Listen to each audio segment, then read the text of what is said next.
Diz assim o texto: apertando a multidão para ouvir a palavra de Deus, estava ele junto ao lago de Genezaré, e viu 2 barcos à beira da praia do lago, mas os pescadores, havendo desembarcado, lavavam as redes. E entrando em um dos barcos, que era o de Simão, pediu-lhe que o afastasse um pouco da praia, e assentando-se ensinava do barco a multidão.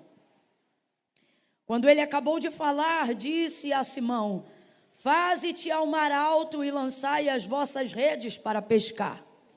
E respondeu-lhe Simão: mestre, havendo trabalhado toda a noite, nada apanhamos, mas sobre a tua palavra lançarei as redes.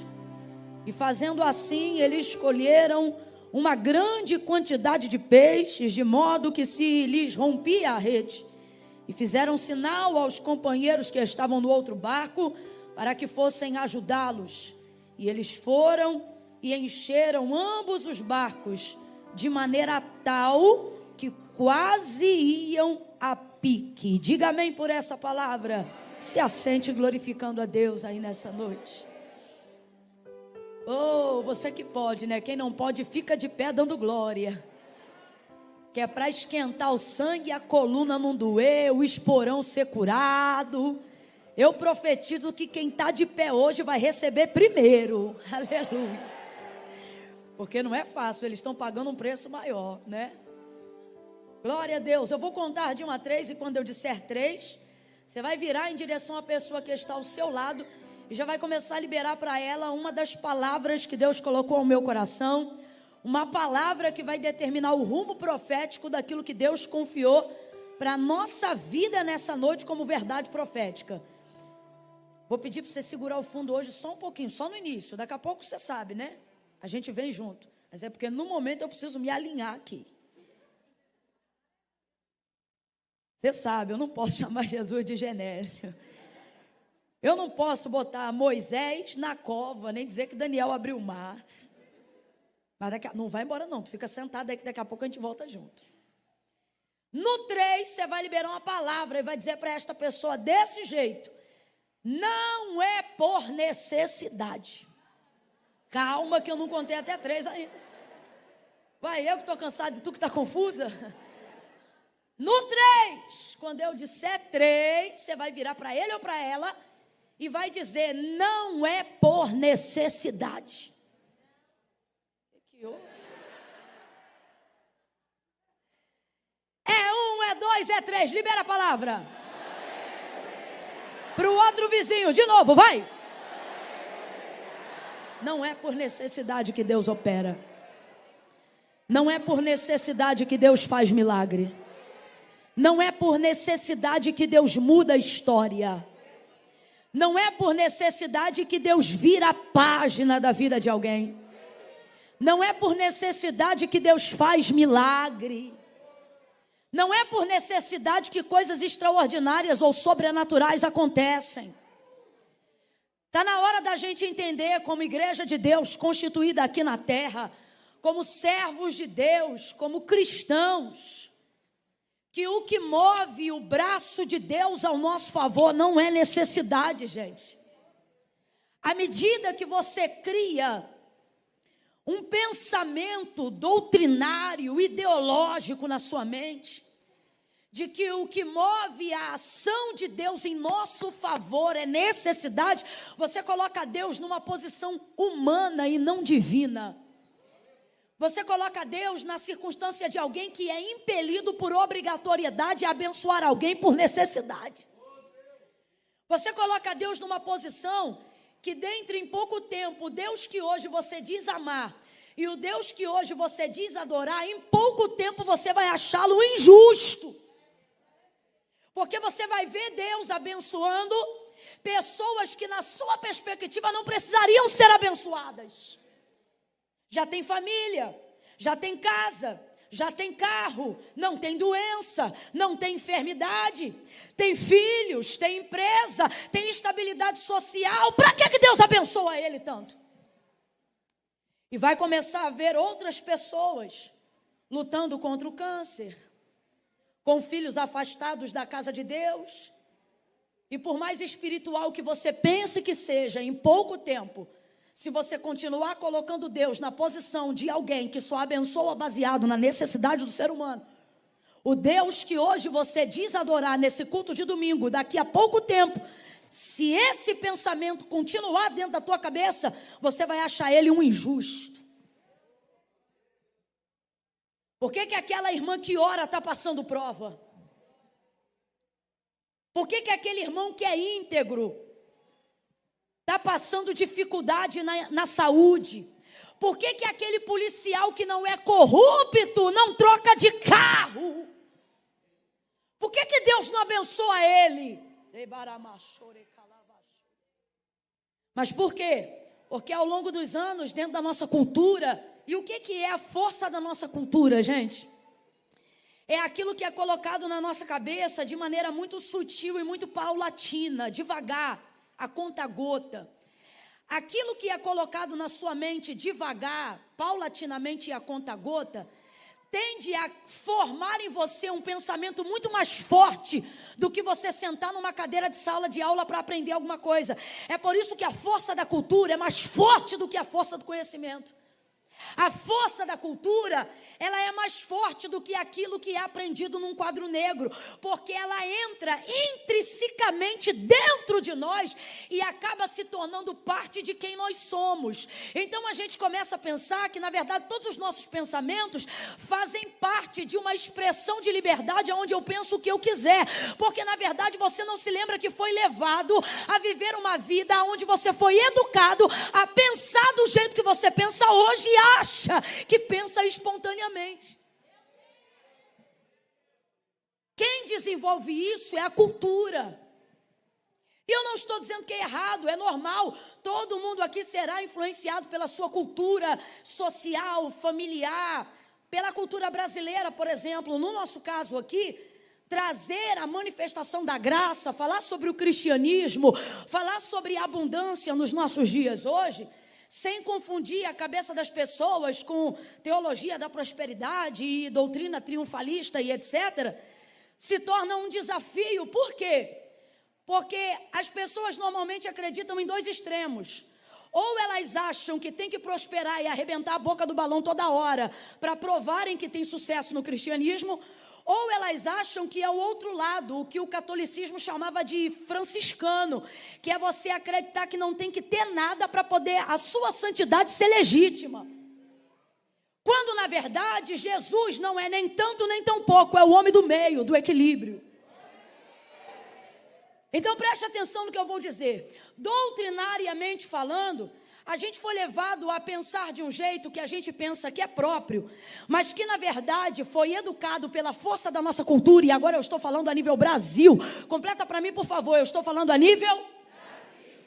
A gente foi educado de uma forma que quando a cultura do céu, a cultura do reino de Deus toca na terra, nos nossos corações e na nossa mente, pelo poder da palavra que liberta, antes dela ser aceita, primeiro a gente vive um choque.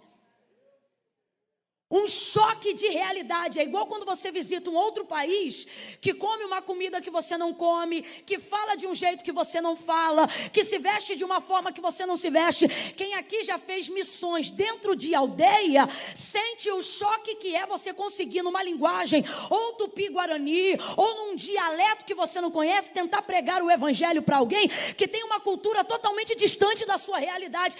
Antes de haver aceitação, primeiro vai haver um choque. Completa aí. Antes de haver aceitação, primeiro vai haver um.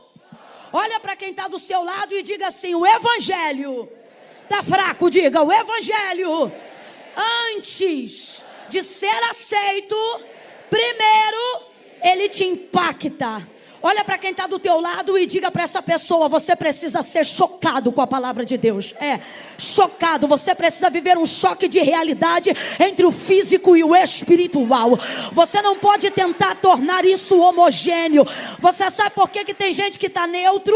Sabe por que tem gente que não vive uma virada de vida? Sabe por que tem gente que anda com Cristo sem conhecer a Cristo? Sabe por que tem gente que vê Deus movendo na vida dos outros, não vê movendo nele? Porque ao invés de aceitar o choque, ele tenta tornar uma mistura. e ser um pouquinho de cada coisa.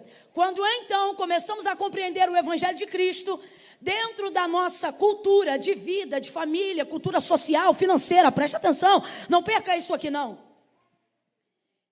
Quando então é introduzida a cultura do céu, do verbo vivo, da verdade que liberta, dos princípios do Senhor, a gente então vive um choque muito grande. Por exemplo, a maior manifestação de Deus para nós é a sua salvação, que é concedida a nós por graça e não por mérito. Isso é básico, não é? É concedido por graça e não por mérito. Camila, o que eu faço para Deus me amar? Nada, Deus já te ama. Camila, há alguma coisa que eu possa fazer para Deus me amar mais do que Ele já me ama? Não, não há nada. Deus te ama exatamente como já te amava antes de você amá-lo ou reconhecê-lo. Camila, você está dizendo que antes de eu ser crente, Deus me amava, e agora que eu sei que Ele me ama e eu sirvo a Ele, Ele me ama igual, sem tirar nem pôr. Camila, mas por que eu sinto diferença? Você sente diferença no relacionamento. Porque você agora se relaciona com Ele de forma diferente e, por consequência, Ele se relaciona de forma diferente com você.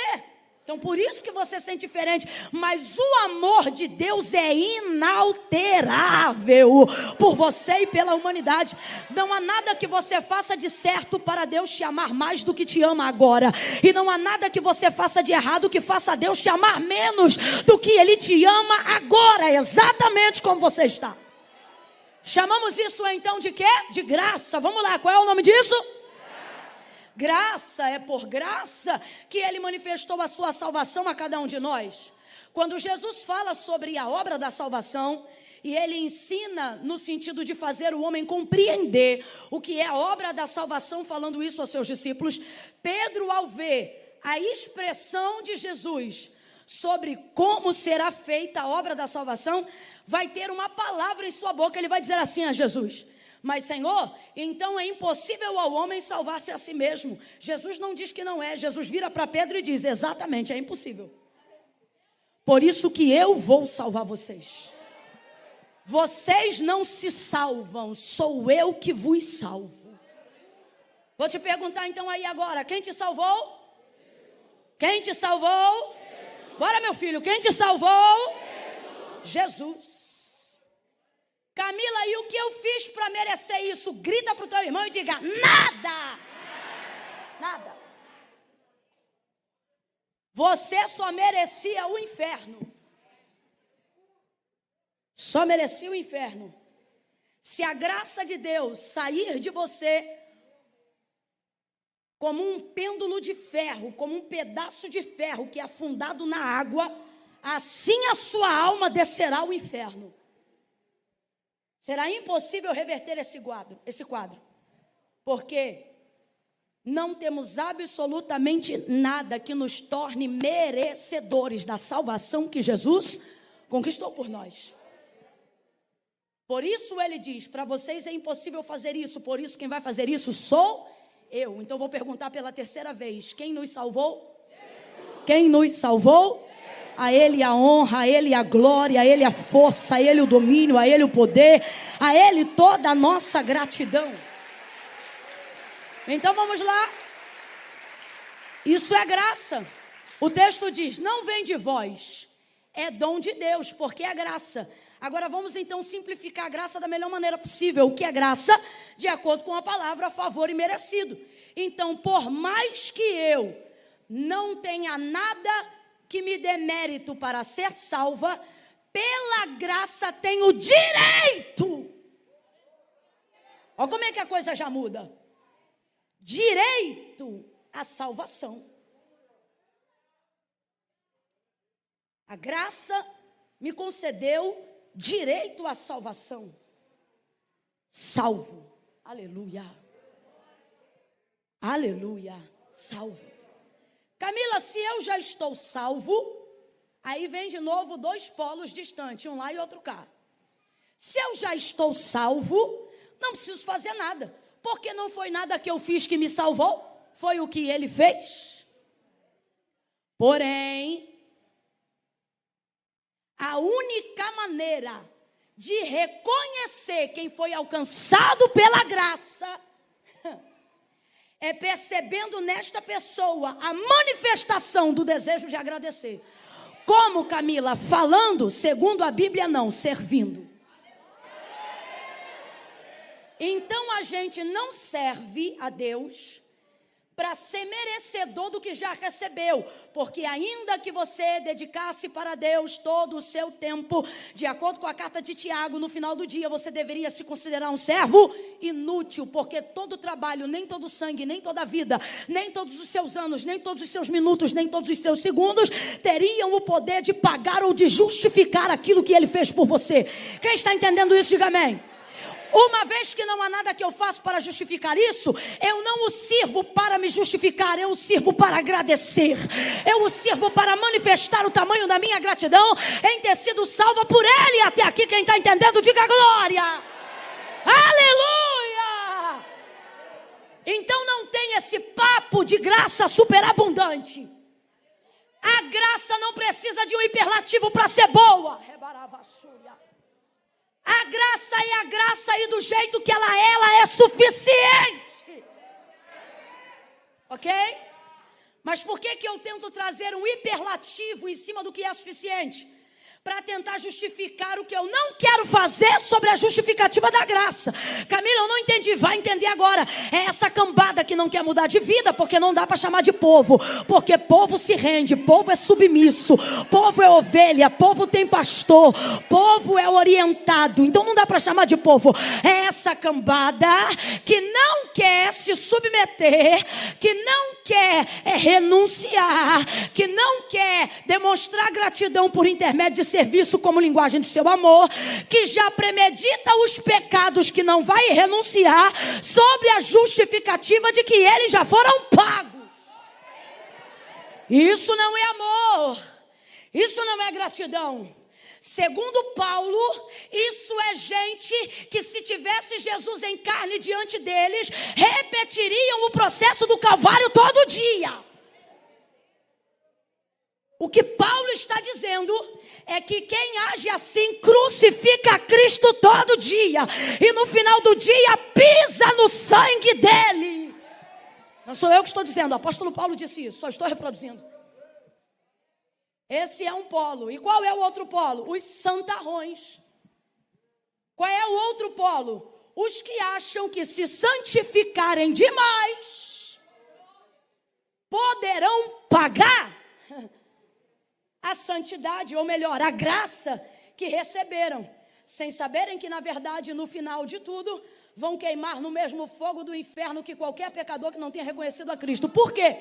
Porque pecaram no adultério? Não. Porque usaram drogas? Não. Porque tinham vício de pornografia? Também não. Mas porque tiveram um pecado que é tão degradante como qualquer outro. Qual, Camila? O orgulho da santidade.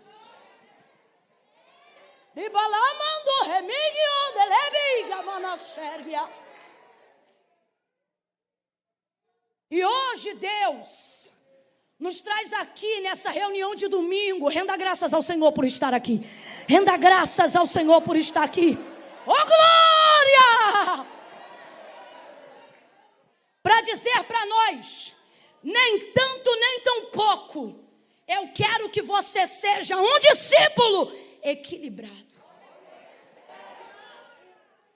Equilíbrio é a resposta. Camila, aonde eu alcanço o equilíbrio? Em Cristo, é só você perceber. Jesus, em todas as versões, é o homem do meio, não para ser neutro, mas para equilibrar os pratos. Você sabia, por exemplo, que Tsidekenu, quando você separa a etimologia da palavra no hebraico, não significa o Senhor é a minha justiça, significa o Senhor é o Deus dos pratos equilibrados. Só quem já comprou no varejo, naquela balança que tinha que colocar peso de um lado e ver o prato subir e descer, sabe do que eu vou dizer agora.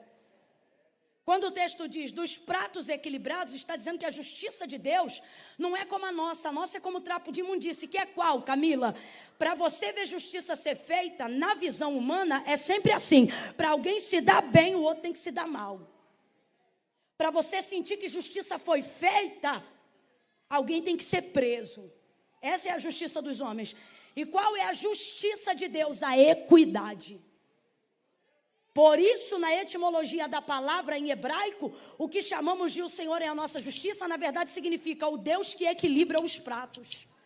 Camila, não estou entendendo não é o ponto principal, já volto para a palavra. Mas é importante dizer isso aqui para alguém, porque tem gente aqui que está quase ficando com orgulho da santidade e vive orando e dizendo, faz justiça a Deus, faz justiça a Deus. Só que você quer que faça a tua justiça. Qual é a tua justiça? Dá de espada nele, prende ele, arrebenta com ela, fecha a porta para ele, faz assim, faz assado, dobra joelho, sobe monte, jejua e fica dizendo por causa dessa situação, seja contenda familiar, dificuldade financeira, faz justiça a Deus, faz justiça, e parece que você não vê Deus entrando e fazer a justiça, vai protelando, vai arrumando um cadinho de cá, um cadinho de lá, aí você aumenta a campanha de oração e diz, faz justiça a Deus, faz justiça a Deus, aí parece que eu vejo Deus dizendo, eu vou agir com misericórdia, eu vou equilibrar os pratos. Por quê? Porque se eu fizer justiça, a primeira casa que eu arrebento é a tua, porque você não é tão santo quanto pensa que é não, você não é tão justo quanto pensa que é não. Ao invés de dobrar o joelho e começar a pedir justiça, primeiro tente o recurso da misericórdia, para que você possa ver a mão de Deus agindo em seu favor e não contra você. O que chamamos de justiça, segundo a nossa visão, para Deus é vingança. Mas Ele também executa esta obra, por isso Ele diz, minha é a vingança. Aí é com Ele. Volta para o texto para a gente não fugir e não entender, não deixar de entender. Vemos então pessoas querendo trazer mérito sobre aquilo que é impagável. E hoje Deus te trouxe aqui, como eu já disse e direi de novo, te trouxe aqui para dizer a mim e a ti, nem tanto nem tão pouco. Está na hora de você entender que você é a geração que traz equilíbrio para essa sociedade. Presta atenção, olha para quem está do teu lado e diga, não é para ser neutro, é para ser equilibrado. Já parou para ver que Jesus estava sempre no meio? Não para ser neutro, mas para ser equilibrado? Na cruz do Calvário haviam 3, o texto relata, um à direita e o outro à esquerda. E ele estava bem aonde? Bem aonde? Bem aonde? No meio. No dia que ele curou a mulher encurvada, que jazia há mais de 18 anos, ele estava no templo no mesmo lugar que ela. Mas ao invés de liberar a palavra para curar, primeiro ele traz ela para o meio. Ele diz, vem para o meio, minha filha, vem para o meio.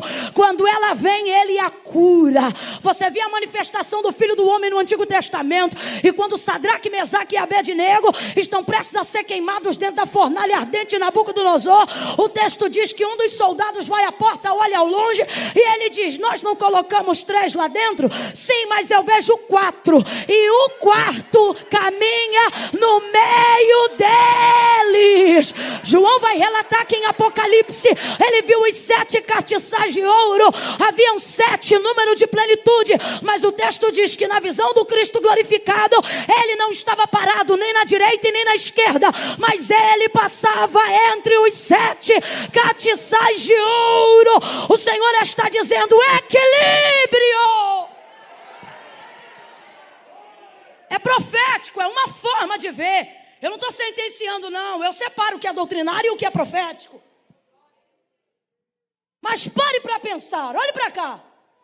Você não é mais a geração dos seus pais. Mas também não é essa geração nova. Como assim nova? Tem uma galera atual que enriquece 1 ano, que a gente leva 10 para construir. Reconheça seu lugar. Se você passou dos 20, você já não pode ser chamado de geração nova, você já é intermediário. Eu não estou falando, isso não é sobre ser velho ou ser novo, é sobre discernir os tempos. Eu sou da época que um homem de 40 anos podia ser galã da TV. Hoje o cara de 40, que ainda é um galã, faz o papel de avô. Porque eles botam quase uma criança para contracenar a protagonização da trama. Por quê? Porque não é mais atraente. Então presta atenção. No mundo, na vida, na igreja, na área espiritual, nem tanto e nem tão pouco, vez ou outra, a gente também se sente totalmente fora de contexto. Você pensa, eu não sou tão raiz quanto os meus pais. não vivia as experiências dele. Vamos falar a verdade? Tem filhos aqui que o pai foi sobrenatural, mas o que restou para você foi contar a história do que ele viveu. A vida não te permite levar a vida que ele tinha. Hoje você tem televisão, tem entretenimento. Aí você diz, papai era mais santo, mas era um pouquinho mais fácil também, porque ele não tinha nada. Você desculpa, mas eu sou honesta. Estou aqui para glorificar Deus, não estou aqui para glorificar homem nenhum. Claro que isso não tira de nós, todo sacrifício.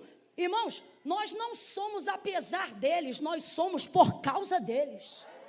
Se não fossem os pais na fé, os homens de Deus, as mulheres pioneiras, que protagonizaram questões do século 21, que hoje só não são problemas para nós, porque eles desbravaram no peito e na raça, arrancando o toco.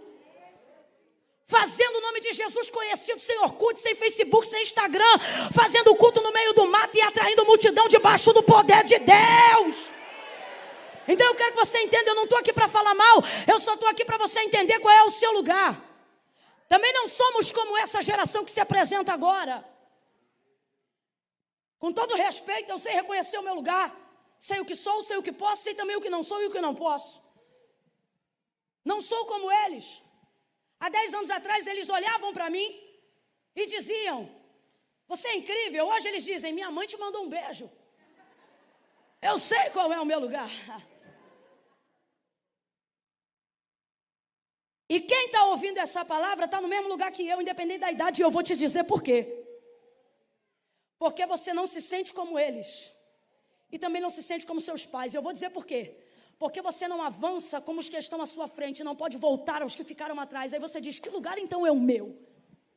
E o que mais você tem sentido em aflição na tua alma e na tua mente é que você tem sensação de atraso todo dia em relação a todo mundo.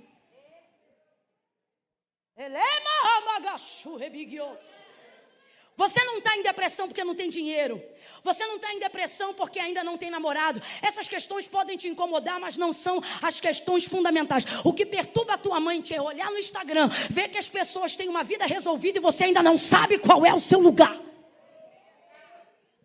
Não me sinto como eles, os da frente. Também não me sinto como eles, os de trás. E essa geração está ficando com a mente bugada, perturbada, porque não entendeu que você não tem que ser os da frente e não tem obrigação de reproduzir os que os de trás fizeram, porque você é a geração que vai trazer equilíbrio entre as duas partes.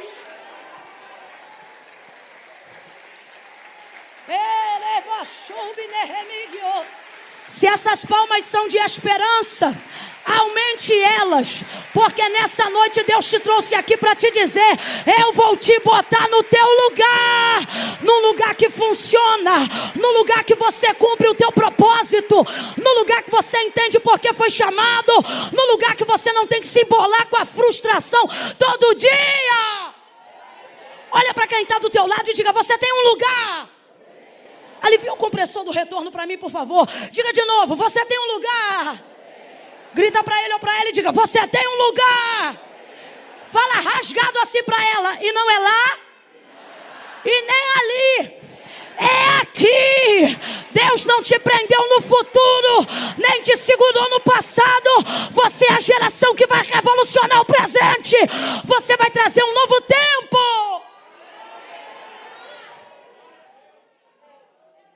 Ouça isso tudo que eu estou falando, porque hoje eu vou pregar de trás para frente.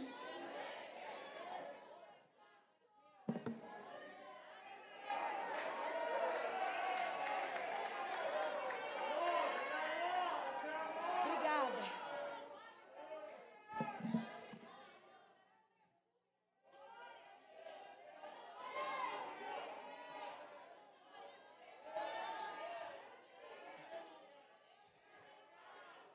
Ao invés de ficar me secando, prega para alguém aí agora e diga, eu vou para o meu lugar.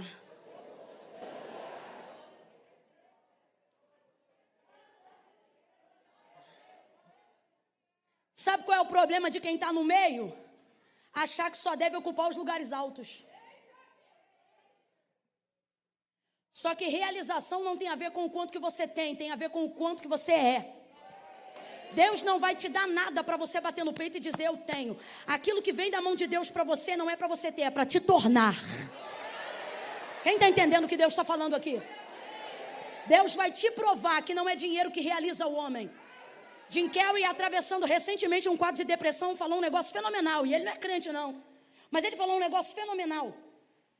Ele disse assim, olha, eu queria de verdade que todo homem, toda pessoa que deseja ficar rico e ter sucesso, alcançasse isso, para quando chegar lá, perceber que não é isso que realiza.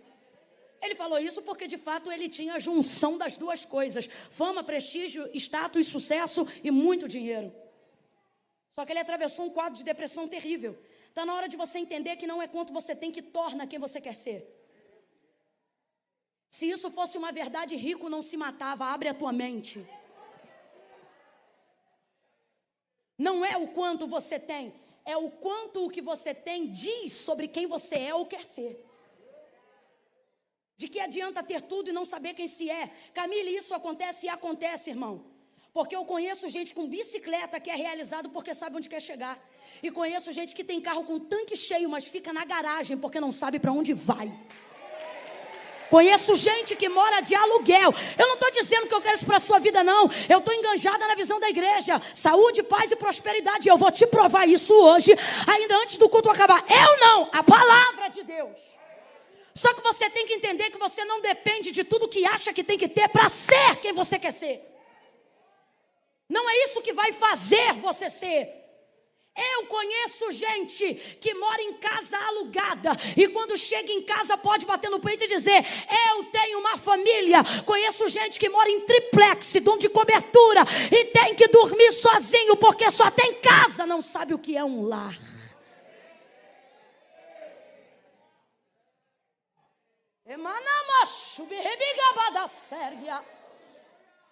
Por muitos anos na casa da minha avó nós dormimos no chão, porque não tinha cama. E quando o tempo passa e você cresce e conhece coisas como depressão, insônia, síndrome do pânico, síndrome do pensamento acelerado, ou visita casas que não tem paz, aonde o demônio perturba o sono das pessoas a madrugada inteira, aí me faz dar glória a Deus pela esteira de palha que a gente tinha na casa da minha avó. Hoje não moramos mais assim, não vivemos mais assim, porque Deus prosperou, Deus tem abençoado. Mas por que eu estou dizendo isso? Para você entender que tem gente que tem cama que você quer ter, mas não tem o sono que você tem, dormindo aonde você dorme. No dia que você tiver cama boa, mas não tiver sono, você vai dizer, eu troco essa cama por qualquer chão. Porque de que adianta ter cama se você não tem? Sono é vida. Sono é vida. Mas você não perca o foco não, porque agora os que dormem muito estão dizendo para os que não querem ver ele dormir tanto, dizendo, tá vendo aí? Ó, Deus está falando. Volta o seu olhar para cá. Cessa essa conversa. Você entendeu o que eu quis dizer?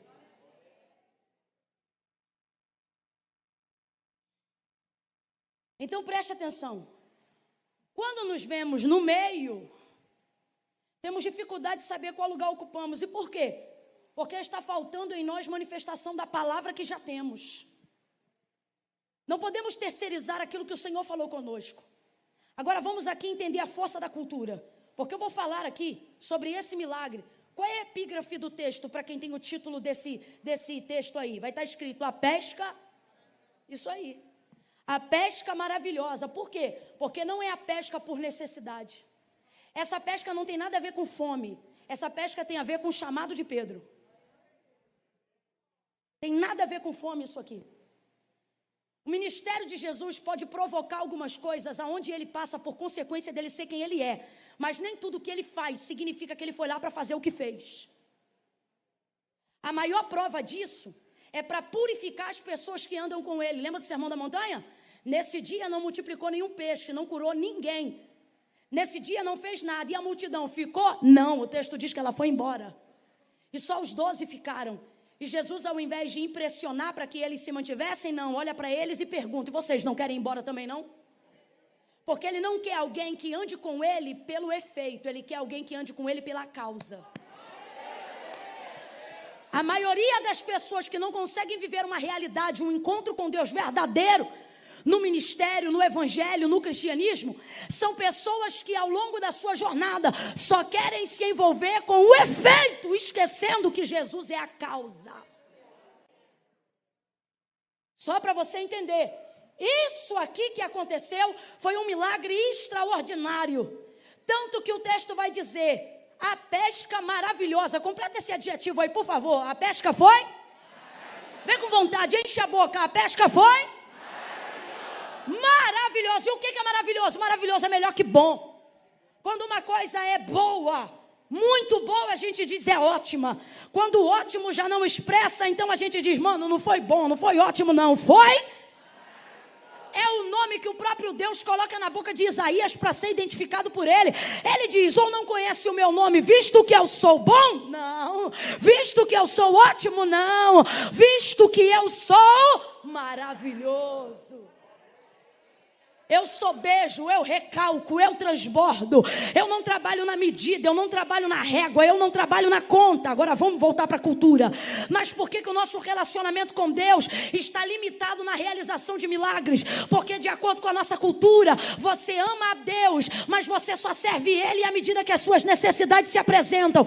Ao ponto que você tem vergonha de pedir para Deus coisas que são mais detalhistas, porque você pensa, Ele dando minha comida, me dando minha bebida, me dando o que vestir, eu estou muito bem, eu estou melhor do que mereço. Só que isso não é sobre merecimento, é sobre graça. Eu vim para que tenhas vida, e vida em...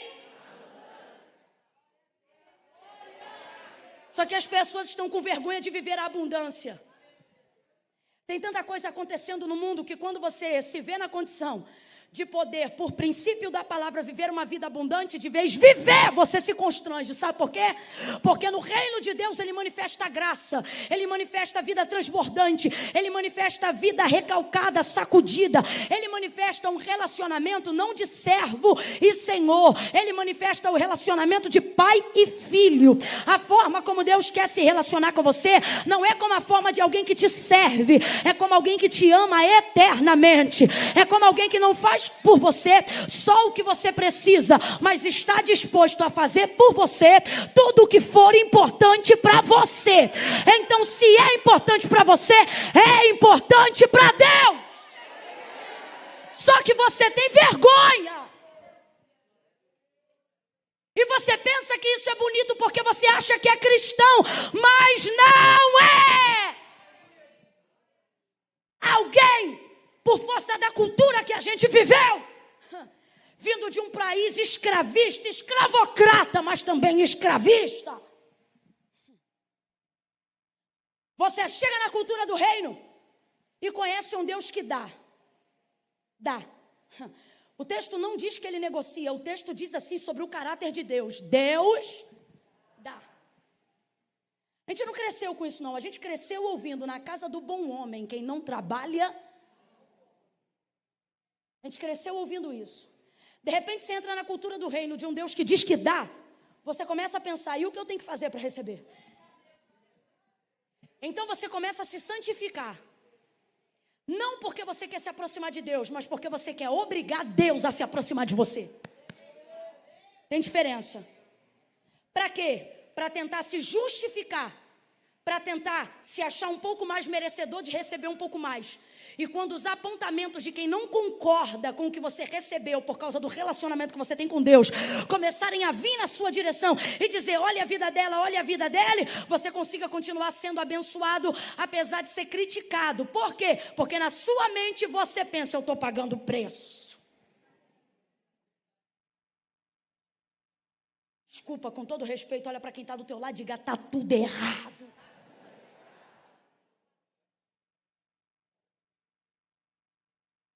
Alguém colocou na nossa cabeça, e quando eu digo alguém, não me refiro a uma pessoa, me refiro à força da nossa cultura. Colocou na nossa cabeça o quê? Que nós nos relacionamos com Deus por necessidade. Por quê? Porque a gente vem de uma pobreza. Não, Camila, nem é meu caso, sempre vim de berço de ouro, então seus pais vieram. Não tem como você ter sobrevivido, seja a década de 70 ou a década de 80, e dizer que você veio de berço de ouro. Há uma simplicidade na sua família, há algum pensamento, se você é brasileiro, há algum pensamento fundamental, intrinsecamente colocado na sua cultura desde o seu nascimento, que você tem que pagar preço, que você tem que trabalhar, que você tem que correr atrás da casa própria. A geração X, ela não corre atrás da casa própria não, sabe por quê? Ela não descapitaliza. Ela vive de juros e mora onde quer. Eles não compram barcos, eles alugam. Eles não compram casas, eles moram uma temporada em cada lugar que ele quiser. A força da nossa cultura diria: ignorância. A primeira coisa que o homem tem que fazer é a casa própria. Aí se descapitaliza inteiro para ter a casa própria. Aí você diz: mas esse é o certo. Não, esse é o pensamento que alguém te ensinou. Porque de acordo com a economia, não é sobre certo e sobre errado, é sobre o que dá retorno. Então não vem colocar sentimento no dinheiro. Eu estou te falando sobre fatos. Só para você entender a força da cultura.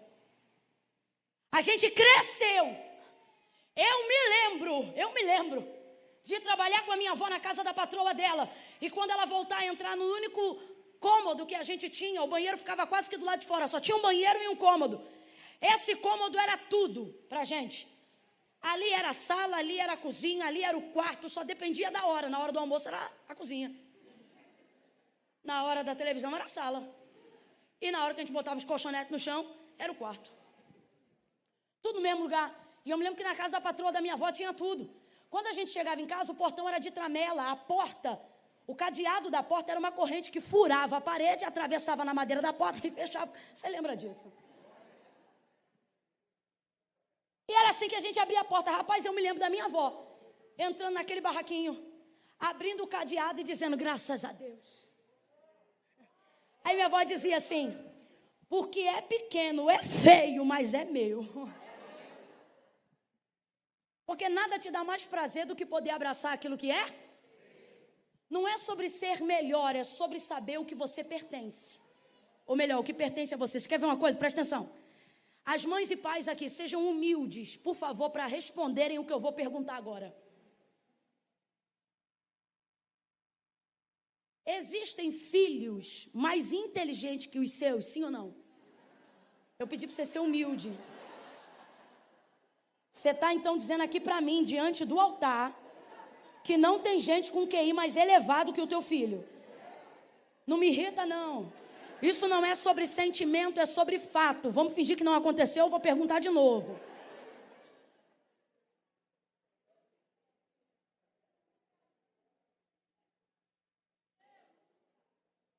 Se você for sincero, você vai entender a revelação. Senão, você vai continuar fazendo o que todo mundo faz por repetição e não por entendimento. Então, vou perguntar de novo. É a última chance. Seja humilde. Porque a humildade precede a honra. Isso não é sobre o quanto você ama ele, ok? Então, para de loucura. Existem filhos com capacidade de QI, substância neural, intelectual. Poxa, é ciência, não é sentimento. A grosso modo, mais inteligente que seus filhos, sim ou não? Oxe, obrigada, Deus. Sim, agora preste atenção. Você trocaria algum dos seus filhos por um filho que não é seu, por ser mais inteligente que o seu? Por ser mais bonito que o seu? Por ser mais estratégico que o seu? Por ser mais engraçado ou bem-humorado do que o seu? Se bem que tem uns pais de adolescentes que agora pensaram assim, olha, pensando bem. Tô brincando, mas olha aqui. Então vamos lá, você trocaria? Porque não é sobre ser mais, é sobre ser seu. Não interessa se é mais ou menos, ele é. Mateus capítulo 15, verso 21 em diante. Lembra da cananeia? Filho de Davi, tem misericórdia de mim, que minha filha está miseravelmente endemoniada. A menina estava endemoniada, mas ainda era o que dela? que essa mulher está dizendo? Como ela está, não muda quem ela. Ela está endemoniada, mas é minha filha. É minha. Nada é mais prazeroso. Nada te dá mais dignidade. Nada te dá mais honra do que olhar para algo ou para alguém, e independente de como está, poder dizer: isto aí é meu. É barrigudo, mas é meu. É cachaceiro, mas é meu. Está desviado, mas é meu. Eu moro no Rio de Janeiro.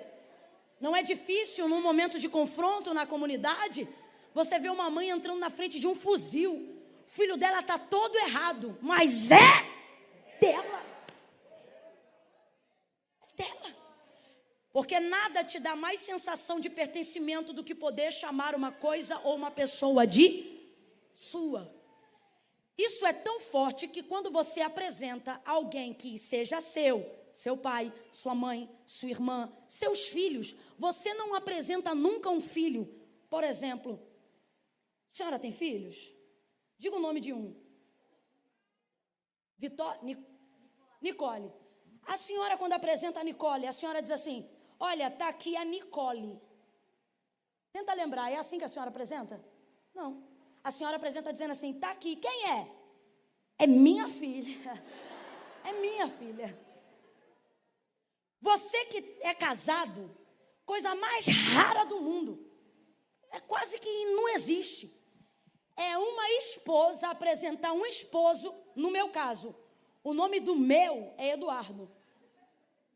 Eu não chego a apresentar, a pessoa chega, diz, tem umas irmãs alegres. Aí chega e diz: quem é? Eu não digo, é o Eduardo. Eu digo, é meu marido. É meu esposo. Mas fora a brincadeira, não é por... É natural. Está aqui, ó, quem é? É meu filho. Se dependesse desse povo, como a gente, que tem senso de pertencimento, a gente não quer saber o nome de ninguém.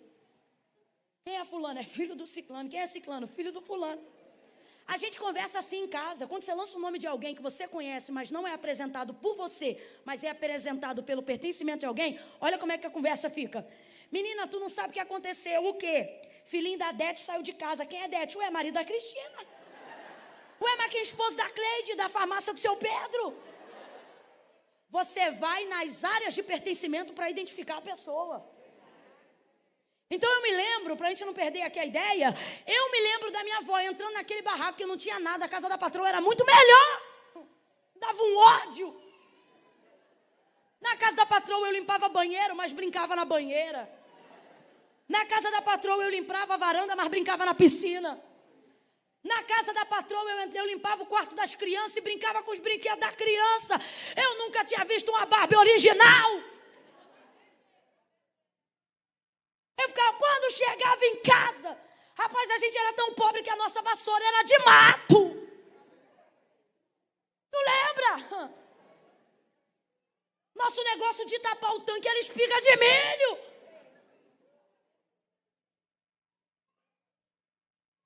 E lá tinha tudo. Mas quando ele entrava na casa da patroa, ela dizia, Deus me ajuda. Que era grande. Mas quando ele entrava em casa, ela dizia, graças a Deus. Dizia, avó, por que você faz isso? A casa da patroa é muito melhor. E ela dizia, é muito melhor, mas não é tua. E ali eu comecei a entender que o senso de pertencimento é muito melhor. Quando Deus diz assim para Abraão, Abraão, sai da tua terra e da tua parentela e vai para a terra que eu te mostrarei. Deus não está dizendo apenas, sai do que é bom para eu te dar melhor. Deus está pedindo algo muito mais forte. Ele está dizendo, sai do que é seu. Agora você também precisa entender uma coisa. Quando Deus te pede o que é seu, não é para te dar algo melhor, porque Deus sabe que não é sobre ser melhor ou pior. É seu, então não pode ser substituído. Quando Deus pede o que é seu, não significa que ele vai te dar algo melhor. Por isso ele deu para Abraão Canaã. Mas deu só para Abraão? Não. Deu para toda a sua descendência até o dia de hoje. Porque quando Deus pede o que é seu, ele não vai te dar o que é melhor, ele vai te dar o que é eterno. Ele vai te dar o que é eterno. Quem está entendendo, diga amém. Ouça isso. A pesca maravilhosa não foi movida por uma necessidade. Não foi isso que mexeu com a mão de Deus. Não foi pela fome que Jesus multiplicou os peixes. Ele foi ali para captar Pedro, impressionar Pedro, motivar Pedro, revelar o chamado de Pedro. E para realizar a causa, manifestou o efeito. Nesta noite Deus te trouxe aqui para dizer: quer se envolver com o efeito? Come hoje e não sabe quando come de novo. Quer se envolver com a causa? Você causará efeito aonde passar. Você causará efeito aonde você orar. Não é por necessidade, mas a força da nossa cultura quer impor para nós um relacionamento com Deus baseado em necessidade. Não é diferente sobre a vida de quem é simples ou veio de uma cultura mais empobrecida. Os discípulos seguiam a Jesus. 15 minutos eu encerro. Os discípulos seguiam a Jesus. E seguindo a Jesus, Jesus percebeu que eles estavam com ele por causa daquilo que ele fazia. Então Jesus um dia vai parar eles e vai dizer assim: filhos, eu não quero vocês ansiosos. Olha isso. Eles estão andando atrás de Jesus, podendo revolucionar o mundo, mas o pensamento deles é: o que a gente vai almoçar hoje? Eles estão andando com o verbo que pela sua palavra criou o mundo. Mas eles estão pensando: o que será que vai ser a janta? Jesus está dando um sermão no deserto, e eles, de vez se realizarem na palavra, eles pensam: tem que mandar esse povo embora logo, porque não tem comida para todo mundo. A força da cultura. A força da cultura te ensina que você tem que lutar para comer, para vestir, para calçar.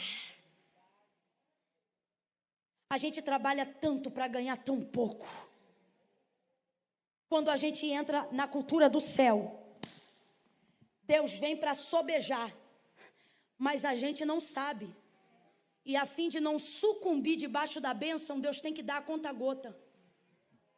Mas não é porque Ele quer te botar para mergulhar, mas é que se Ele te joga agora, tu te afoga. Porque na força da cultura, alguém disse para você que você não está pronto para viver isso. Mais do que isso, sem você perceber, foi incutido na tua cabeça que isto não é para você. Por isso, quando você bota uma roupa muito cara, ao invés de desfrutá-la, você tem medo de rasgar. Você está rindo, mas isso é muito sério. Na força da cultura, da terra, eu quero deixar isso muito claro, da terra, quando você começa a ser muito abençoado, de vez em se alegrar, você começa a suspeitar. Porque a vida da gente é de tanta guerra, de tanta peleja, que quando Deus diz: agora eu vou te abençoar, e tudo começa a dar certo, de vez você se alegrar, você fica em casa assim: vai acontecer alguma coisa. Fala a verdade. Vai dando uma angústia na tua alma. Tá tudo tão bem, tá tudo tão em paz, que você começa a pensar: vai dar desgraça, o telefone toca, a tua mão já sua. Você pensa: é tragédia. Só pode ser, porque tá tudo muito bem. Você começa a mostrar para Deus que não está pronto para ser abençoado. Sabe por quê? Porque a cultura da terra ainda te choca mais do que a do céu. Mas hoje Ele te trouxe aqui. Oh, meu Deus, quem tem ouvidos, ouça o que o Espírito diz à igreja. Hoje Ele te trouxe aqui para te dizer: a cultura da terra te choca, mas não te transforma. A cultura do céu te sustenta, te garante, te alimenta, te levanta. A oração do Pai Nosso não é: deixa eu tocar no céu como eu vivo na terra. Não! Olha para quem está do teu lado e grita, diga não!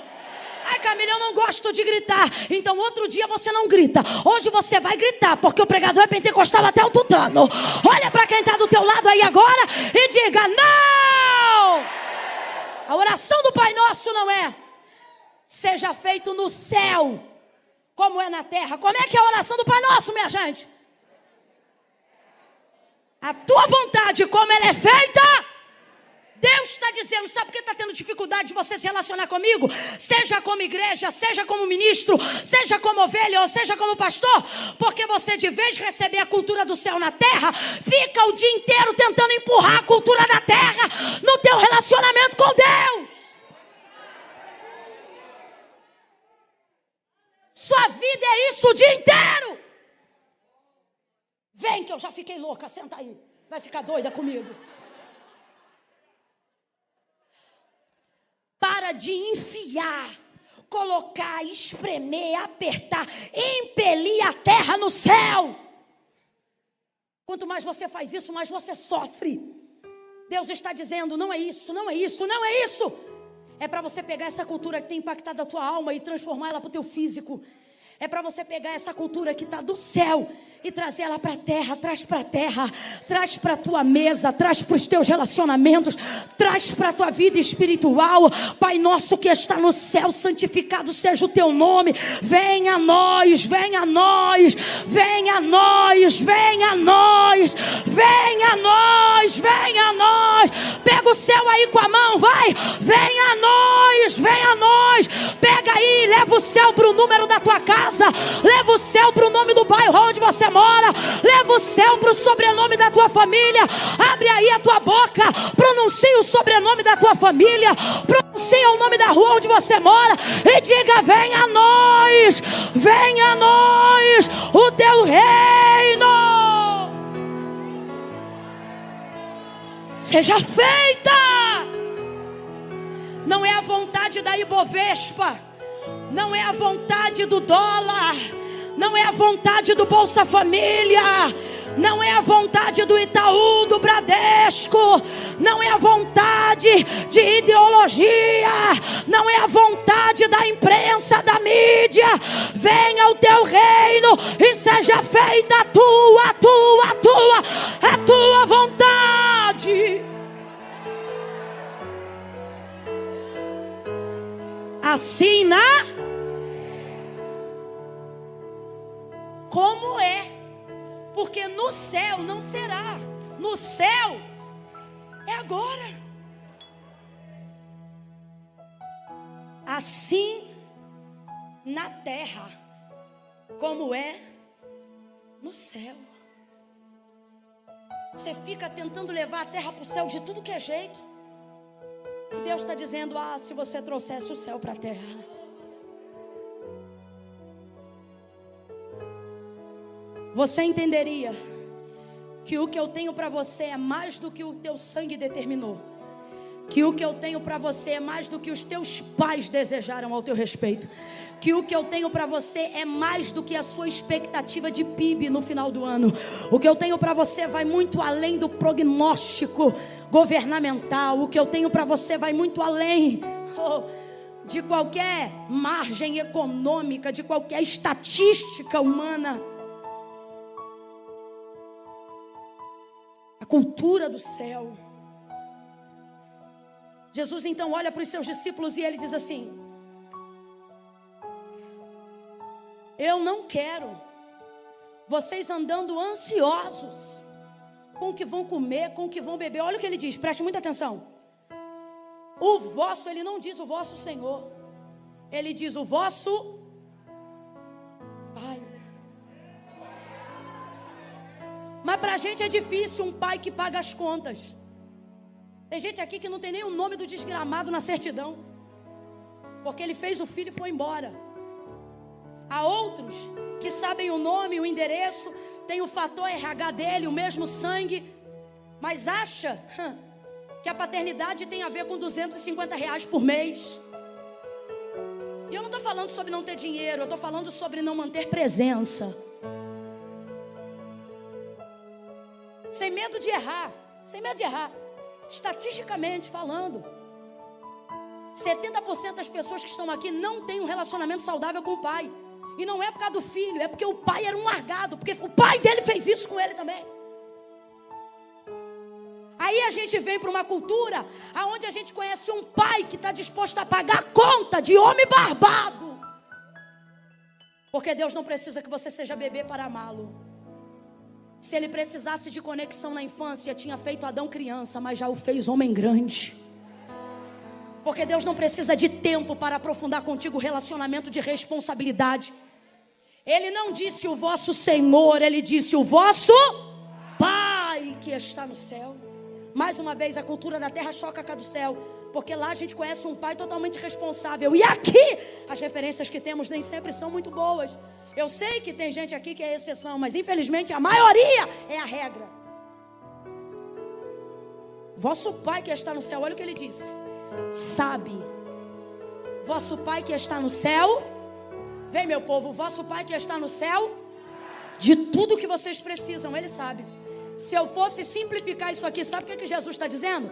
Pare de gastar tempo orando por aquilo que o Pai de vocês faz, sem vocês pedir.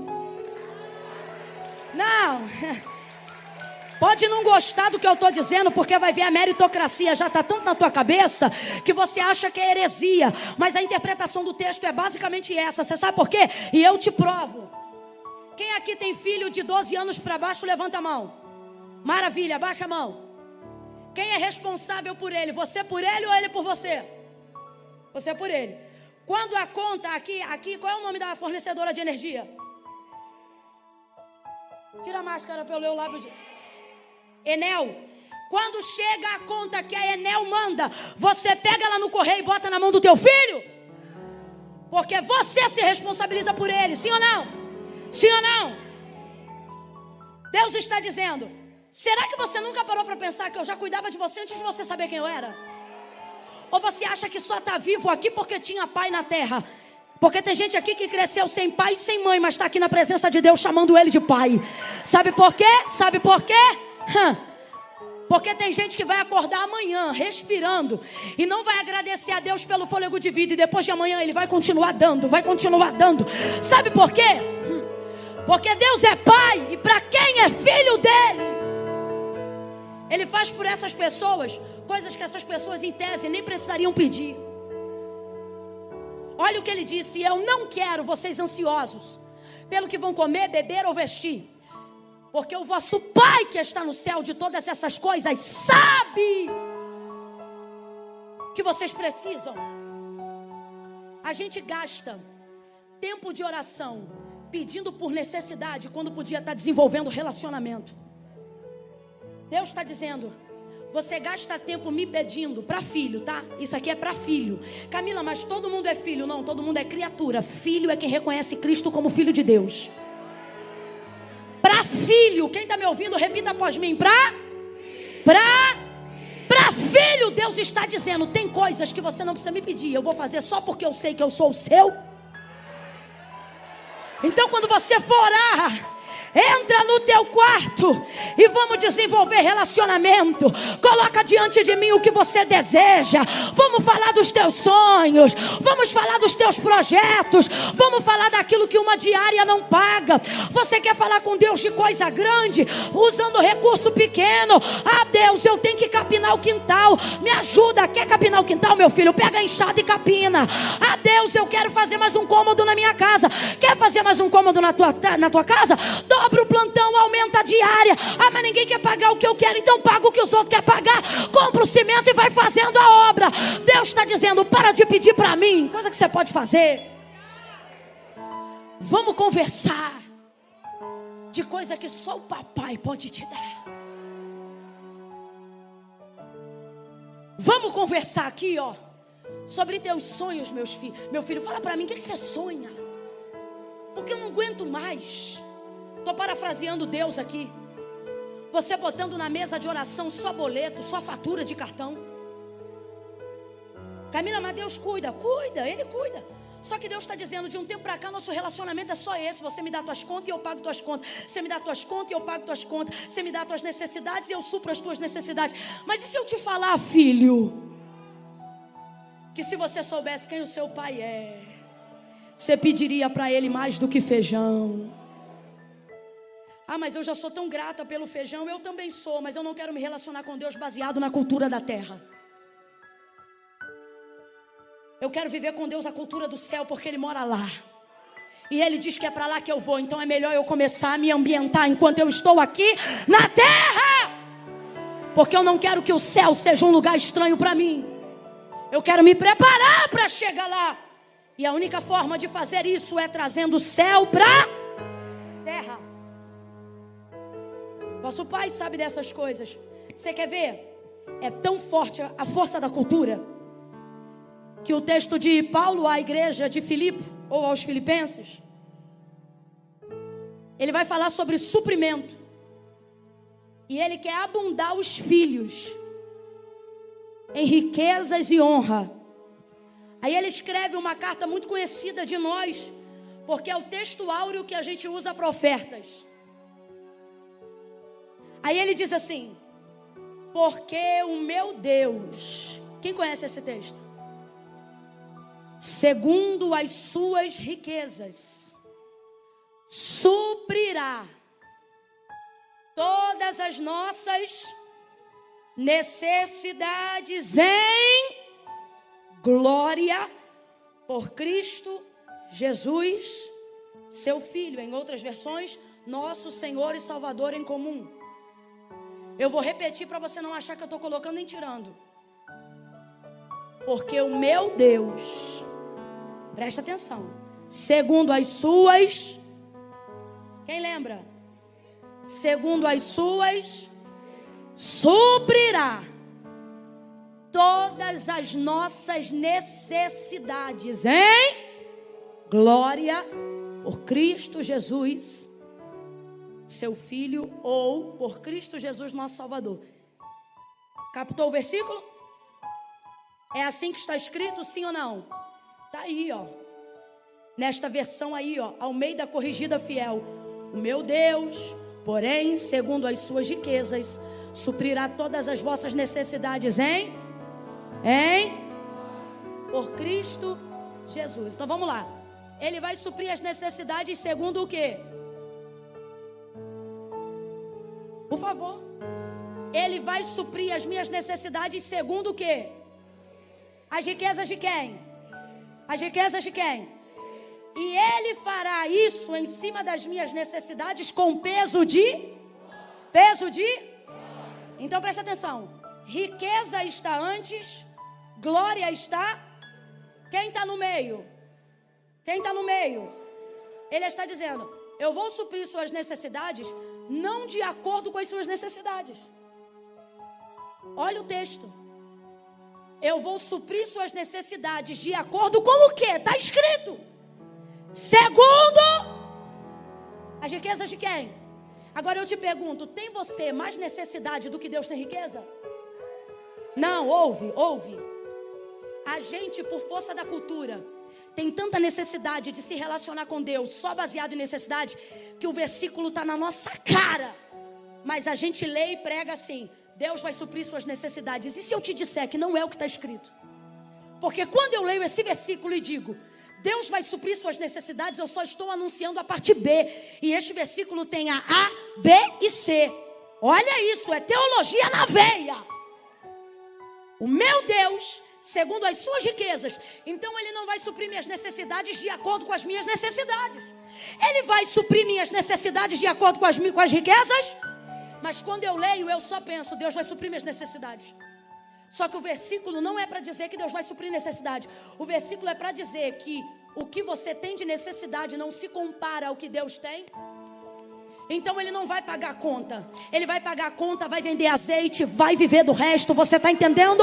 A obra de Deus é assim. É assim. E no final isso tudo vai ter peso de? Porque será em e para a. Aonde você vê glória se a conta só for paga na medida do que ela tem? Isso é só suprimento. Só que a gente é tão agoniado na necessidade que a gente só diz: Deus vai suprir a necessidade. E Deus está dizendo: não, eu vou suprir a necessidade de acordo com as minhas. Significa que eu tenho mais riqueza do que você tem? Então não vou só pagar a tua conta, vou te ensinar a viver. Vou te ensinar a viver. Vou te mostrar como é que vive de juros, como é que se tem rendimento. Me mostre um milagre que foi a conta. Por favor, só um. Me mostra um. Só um. Não importa, Antigo Testamento ou Novo, me mostra um que Deus entrou e fez a conta. Não tem. Quando Ele entra, não faz a conta, faz a sobra. Mas a mente da gente é que Deus é só Senhor. Só que Deus te trouxe hoje aqui para dizer: não, Senhor, eu sou de todos, mas Pai sou dos meus. Fica de pé quem quer ser filho ou quem é filho nessa noite. Filho. Filho. Oh, meu Deus do céu. Olha para quem está do teu lado e diga: necessidade não obriga um milagre. Diga: expectativa realiza milagre. Então presta atenção, olha para cá. Deus não faz milagre para quem precisa. Corrige isso hoje na tua cabeça. Por dois motivos. Primeiro, para você continuar adorando o Deus que você adora hoje. Para que daqui a um ano, dependendo do que você passar, ele não vire injusto porque não ajudou um justo. Segundo, para que a partir de hoje você possa viver milagres. E não espere chegar no fio da navalha para viver milagres. Porque as pessoas só redobram a sua busca para Deus quando estão no limite do abismo. Porque elas acham que o que move a mão de Deus é necessidade. Mas eu vou falar de novo. E se você não ouviu nada do que eu preguei durante todo esse tempo, guarde isso. Deus te trouxe hoje aqui para te dizer que Deus não faz milagre para quem precisa.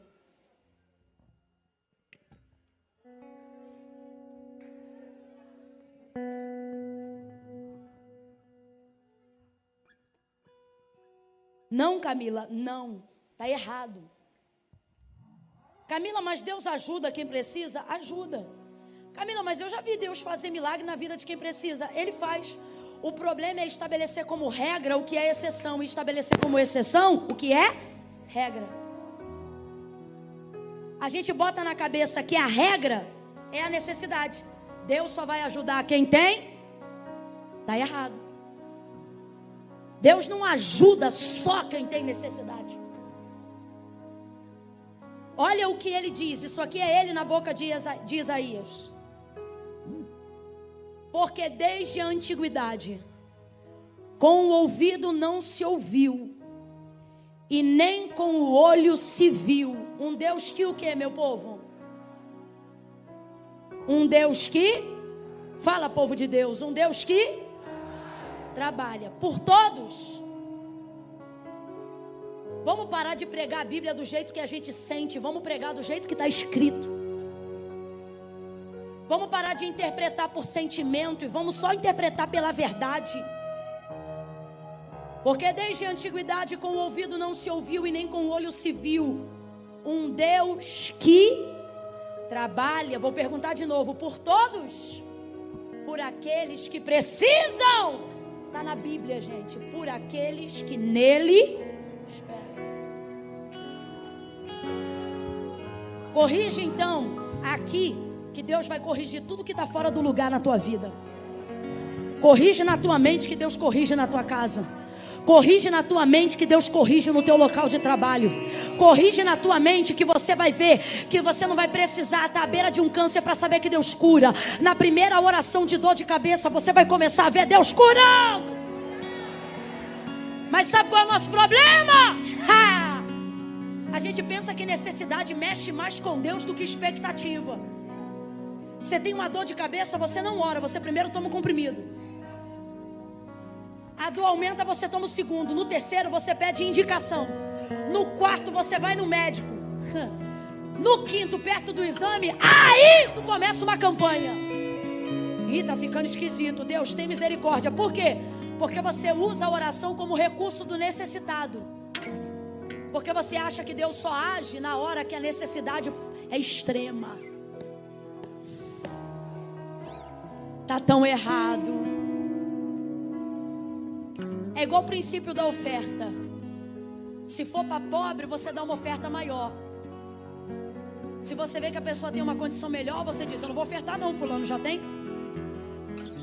Então você nunca ofertou. Porque oferta não é assistência social. Não é sobre o quanto o outro vai receber, é sobre o quanto você está disposto a entregar. Não interessa para quem seja. Sabe por que eu estou dizendo isso? Uma vez eu estava num carro com um cara ricaço. Eu vi que o cara tinha. Aí Deus falou assim comigo: oferta tanto na vida dele. Eu falei: só pode ser carne. Vai lá e fala com ele, que era ele que tinha que ofertar na minha. Deus falou: oferta tanto na vida dele. Senhor, mas ele é rico. Aí o Senhor disse: então para você oferta é isso? Então suas ofertas nunca foram minhas, elas sempre foram suas.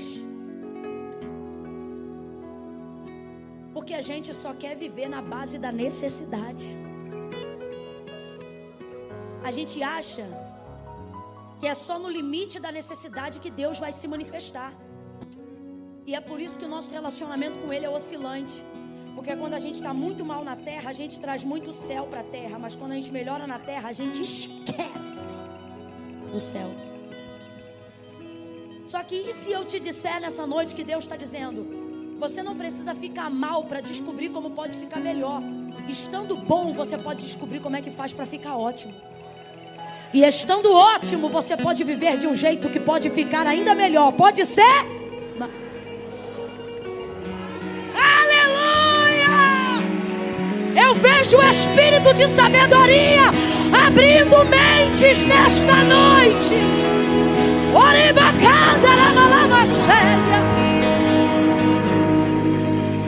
Hoje eu me alegro nessa casa. Hoje eu não sou nada não, mas hoje eu estou aqui me sentindo como Jesus do Sermão da Montanha. Não curou um paralítico, não multiplicou um peixe, mas naquele dia estava fazendo a peneira de quem ia com ele até o final. Por quê? Porque os grandes milagres, antes de acontecerem do lado de fora, primeiro eles acontecem do lado de dentro, entendendo como a palavra funciona. Não é necessidade que provoca milagre, é expectativa. Na pesca maravilhosa,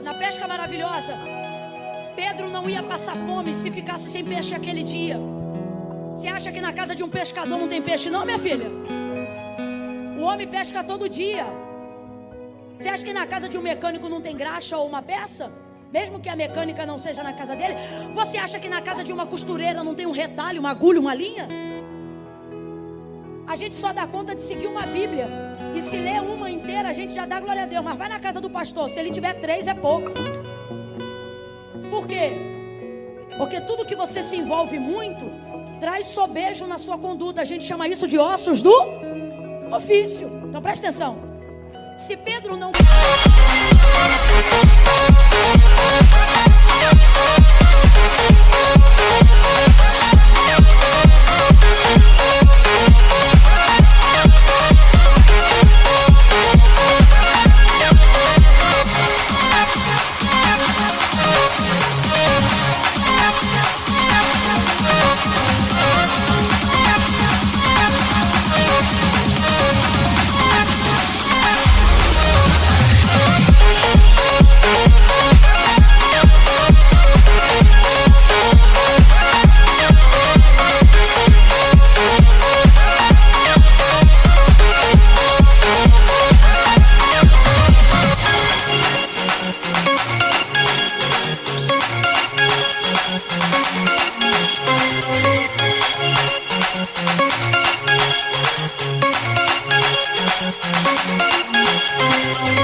comesse naquele dia, ou se ele ficasse sem peixe naquele dia, ele não passaria fome.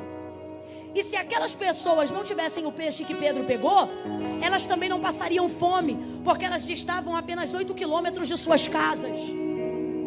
Então preste atenção, não tem nada a ver com necessidade, isso foi apenas consequência.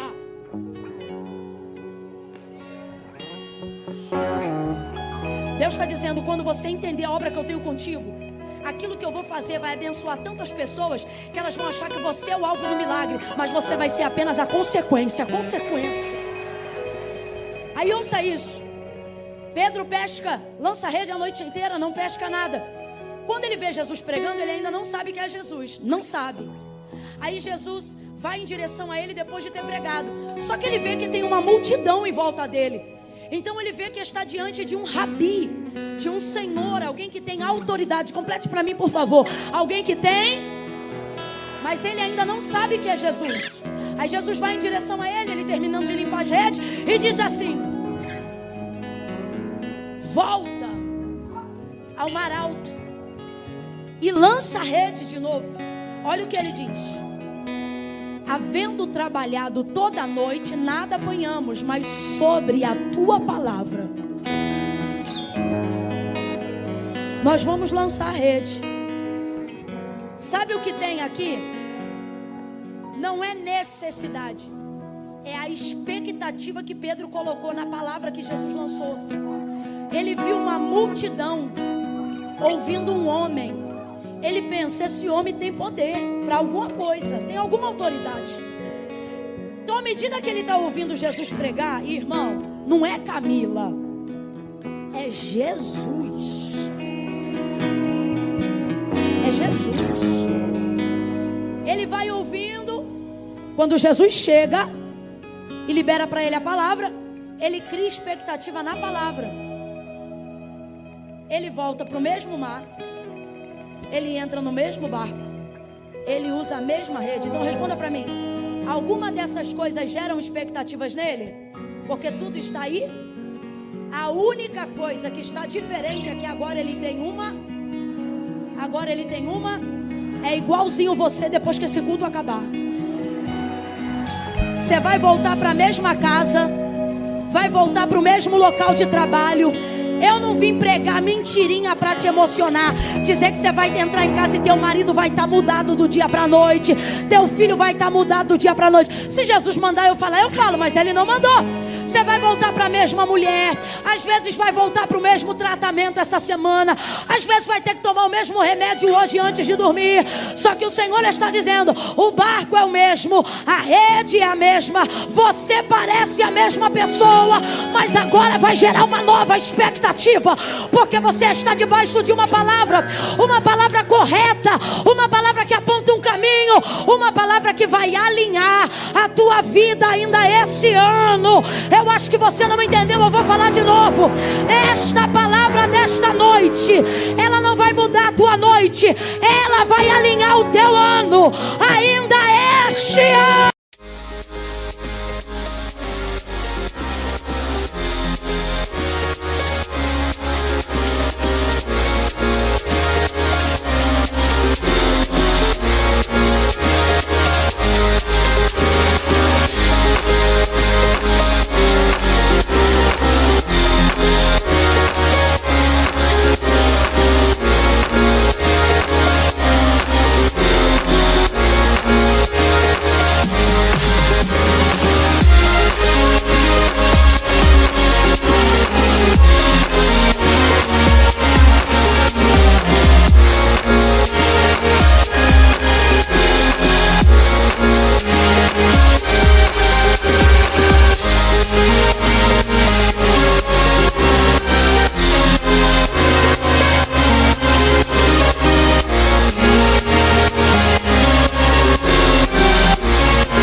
Mesmo barco, mesmo mar, mesma rede, mas uma expectativa correta, uma fé correta, uma motivação correta vai gerar um milagre que não estará baseado na necessidade, mas na realização, no seu desejo de glorificar a Deus, no seu desejo de viver coisas extraordinárias, para que quando as pessoas perguntem como isso aconteceu, você teve que morrer, você teve que perder, você vai dizer: não, eu só coloquei expectativa na palavra que Ele liberou para mim.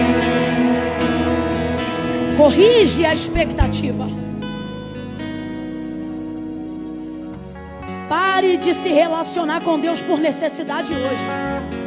Corrige a expectativa. Comece a falar com Deus coisas que você só fala com amigos. Pare de dobrar joelho só para dizer: te agradeço por esse dia, entrego a minha noite em tuas mãos, coloco tudo aos teus cuidados, te peço perdão pelos meus pecados e te agradeço por tudo em nome de Jesus, amém. Tá de doido, filho? Dobra o joelho e diz assim: como é que o senhor está? O senhor está bem? Não relaciona com ele só por necessidade, não. Dobra o joelho e diga para ele: o senhor está precisando de alguma coisa?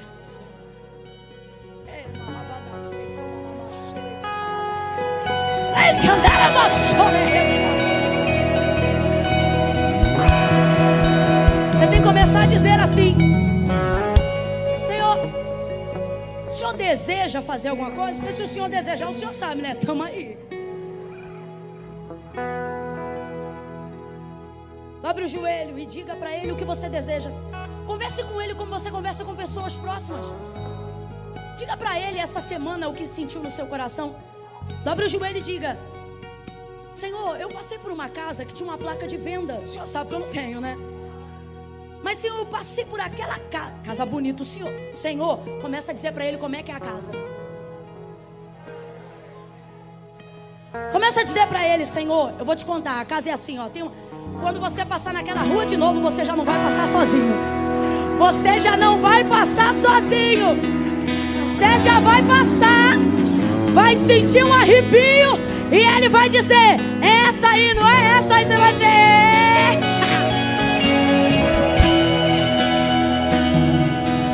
você vai dizer: Deus, eu sinto até vergonha de falar essas coisas com o Senhor, visto o que acontece no Brasil e no mundo. Mas Senhor, eu só tenho o Senhor. É no Senhor que eu creio, é o Senhor que eu sirvo, é no Senhor que eu confio. É em Ti que está depositada a minha alma, a minha força, a minha confiança. A alegria dos meus dias vem de Ti, a minha força vem de Ti, os meus sonhos são para Ti. Eu não quero ter dinheiro para me vangloriar, eu não quero ter casa para mim vai descer. Eu quero viver uma vida onde as pessoas olhem e digam: como é que pode isso? Você vai dizer: foi o meu pai que deu, foi o meu pai que fez, foi o meu pai que operou, foi o meu pai que curou.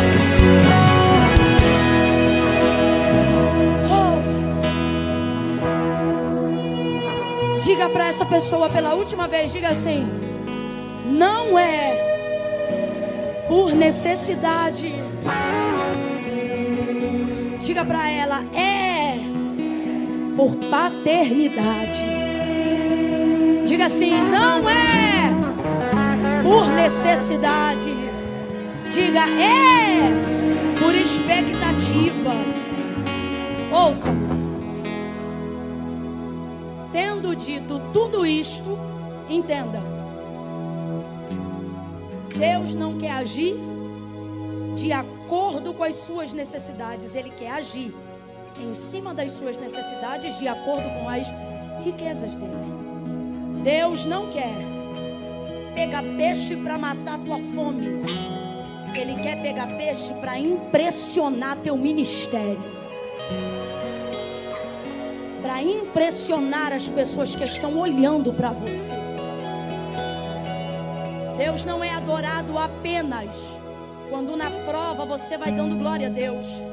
Tão adorado quanto é na prova, também o é numa casa bonita. Ele não faz acepção. Tudo é para a sua glória. Só que tudo depende de que, ao invés de que você continue empurrando a terra para o céu, você comece a trazer a cultura do céu para chocar a cultura da terra. Quem está disposto a isso, levanta a mão direita que eu vou orar por você agora. Só quem está disposto.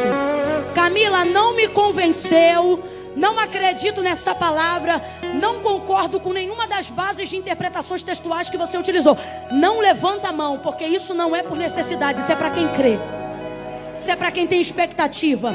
A medida da palavra é por medida da fé. Não tem fé para isso, não levanta a mão. Agora, Camila, faz sentido, eu entendi pela palavra. Deus abriu o meu entendimento enquanto você pregava. Coisas que eu realmente não entendia, abriu a minha mente. Camila, eu não estou mais me sentindo culpado em querer sonhar. Camila, eu não estou mais confuso. Levanta a mão então aí. Pai, no nome de Jesus, eu oro agora nesta noite pela minha vida e pela vida de cada um dos teus filhos que estão debaixo desta palavra.